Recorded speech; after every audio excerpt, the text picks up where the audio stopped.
Tirkash. Bayan mutuwar Zainab, an bayyana cewa za a yankewa Sumayya hukuncin kisa ta hanyar rataya. Kilishi ta tabbatar da cewa dolen doliya sai an ɗauki mataki akan abin da Sumayya ta aikata. Alhalin kuma Sumayya ba da saninta ba ne. Abin ya ɗaga raba gardama hankali na bayyana cewar za a yankewa Sumayya hukuncin kisa ta hanyar rataya. Mutane da dama suna bayyana cewa hakan ba zai taɓa yiwuwa ba. Ga cikakkun rahotanni muna tafi da su, biyo mu a cikin wannan tasha don jin yadda za ta kaya a cikin ingantaccen series ɗin na Labarina. So kamar yadda dai kuke gani dai, bayan riƙe hannun Zainab da Sumayya dai, wanda ta kai cewa ta yi ajalinta har zuwa lahira, wanda tun daga nan wasu daga cikin waɗanda suke wa Sumayya rashin kunya a cikin gidan sarautar suka fara shiga taitayinsu.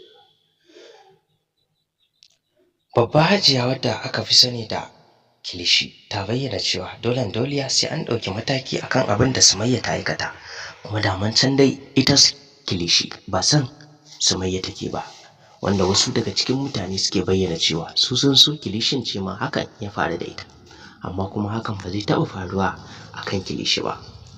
Sun takura wa Sumayya matuƙa gaya a cikin series ɗin na Labarina, wanda ta kai cewa har wasu suke cewa ya kamata a ce a bawa Sumayya fawa, domin ita ma ta dinga rama irin abubuwan da 'yan gidan cikin sarautar suke mata. A yanzu dai a wasu rahotanni da muke samu a cikin ingantaccen series ɗin na Labarina, wasu rahotannin sun karkata akan cewa Zainab dai bata mutu ba, wasu kuma suna bayyana cewa Zainab ta mutu har lahira. Yanzu kes ɗin da za a dawo akan ɗaukan hukunci akan Sumayya, wadda ita ce sanadiyyar ajalin Zainab, wanda wasu daga cikin mutane suke bayyana cewa har yanzu Aminu Saira baya ganewa. Ya kamata a ce ya fito da wata babbar cakwakiya wadda za ta gigita ingantaccen series ɗin na Labarina.